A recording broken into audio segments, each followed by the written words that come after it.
A Legacy, the first in a classical series of men's devotionals, depicts characters of men from the Bible who represent men of today. Some succeeded while others failed. There are those who were strong yet some were weak.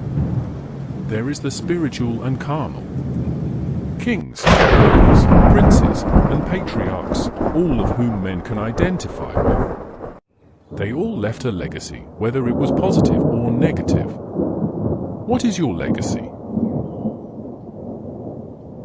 The lessons of loyalty continue in today's devotion, with Abraham's determination to exercise his faith in God.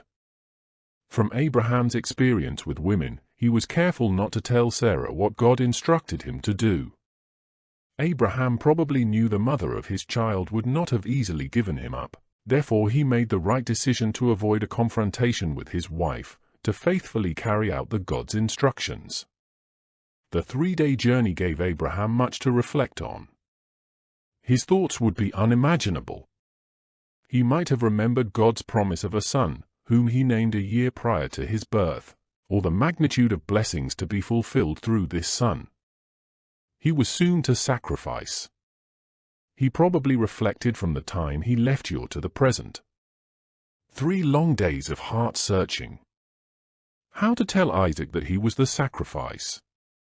What was he going to tell Sarah? 3 days to change his mind. Abraham knew the God he served. His faith experiences had prepared him for this. Human sacrifice was not of God, and that must have been one consolation for him. His past experiences taught him that God was going to make a way. Upon reaching the site, in faith, Abraham told his 2 companions, without giving out too much information, that both he and the lad would be back shortly. This was not an attempt to deceive anyone, but he spoke in faith. When you are faced with a crisis that requires similar composure, do you speak in faith? When the mortgage is due, can you go to the bank in faith? When the refrigerator and cupboards are empty, can you go to the store in faith? In the sick room or when jobless, can you live by faith? At the time of this event, Isaac was a young man of 20 years. Noticing the absence of a lamb, he questions his father. Abraham simply replied that God would provide a lamb. Again Abraham spoke and acted in faith that God was his provider. Getting Isaac to the altar is not recorded, but considering that Abraham was now approximately 120 years old, he could not outrun Isaac. Isaac not only trusted his father, but he also trusted the God of his father. Abraham's example as a father and a man of God was instrumental in getting his son to the altar.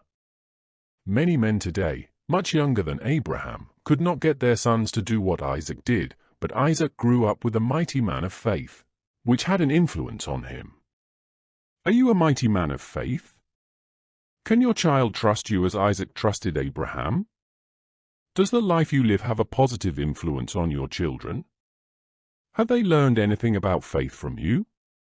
It is important for your children to see you exercise your faith in God, and like Abraham and Isaac, they will learn to trust you and God. The father of he righteous shall greatly rejoice, and he that begetteth a wise child shall have joy of him. Proverbs 23 verse 24.